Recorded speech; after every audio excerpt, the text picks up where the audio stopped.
Yung nagki-cleaning kami sa isang opisina dito sa Grand Prairie.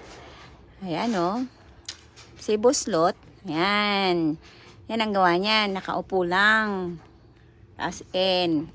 Tapos ako, nandun, nagkukuskus ng kubeta, nagpupunas ng kung ano-ano dyan mapunasan para malinisin lang. Tapos yan o, nagmamap. Ito naman yung kasama ko. O yan o. Ayaw mo na kung anong ginagawa. Ay, Diyos ko.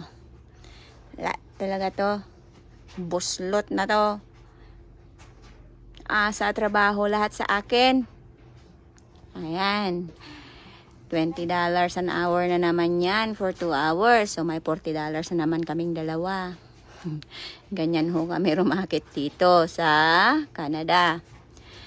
Kaya, sa mga nag-aas po ng tulong dyan, tingnan nyo po kung anong ginagawa namin. Hindi ho kami nakaupo lang.